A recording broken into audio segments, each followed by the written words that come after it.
Hamas के बारे में कहा जाता है कि इजराइल के विरोध में खड़े होने पर उसे बाहरी देशों से काफी मदद मिलती है। मुख्य रूप से ये मदद आर्थिक होती है, लेकिन ऐसे में सवाल उठता है कि हमास कैसे अपने 50,000 लड़ाकों का खर्च उठाता है। नमस्कार, जनभावना टाइम्स में आपका स्वागत है। मैं हूं आपके साथ शालिनी श्रीवास्तव।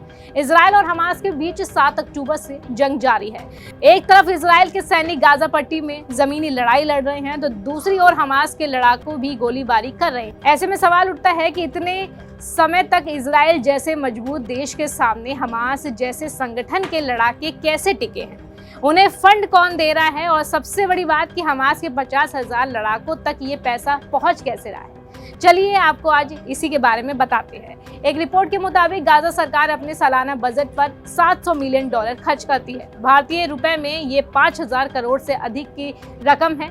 यहाँ गाजा सरकार का मतलब हमास से है, क्योंकि गाजा पर हमास ही रूल करता है। हालांकि ये पूरा $700 मिलियन हमास के लड़ाकों पर ही खर्च नहीं होते, बल्कि इन पैसों से कर्मचारियों को वेतन दिया जाता है और कई दूसरे काम भी किए जाते हैं। लेकिन खर्च से बड़ा सवाल ये है कि हमास जैसे संगठन के पास इतना पैसा आ कहां से रहा है। हमास के बारे में कहा जाता है कि इजराइल के विरोध में खड़े होने पर उसे बाहरी देशों से काफी मदद मिलती है। मुख्य रूप से ये मदद आर्थिक होती है।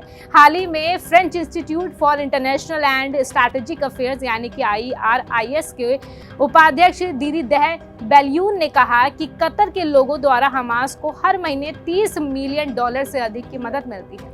वहीं Washington centre for Arab studies की एक रिपोर्ट कहती है कि 2012 से 2022 तक गाजा पट्टी को दोहा की ओर से लगभग $1.3 बिलियन की मदद की गई है। साल 2020 में अमेरिकी विदेश मंत्रालय ने एक रिपोर्ट जारी की थी।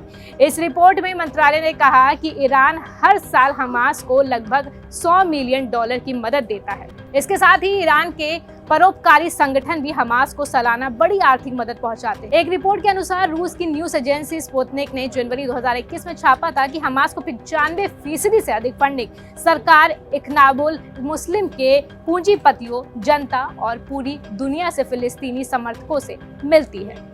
तो इस खबर पर आपकी क्या राय है, आप हमें जरूर शेयर करें। नमस्कार।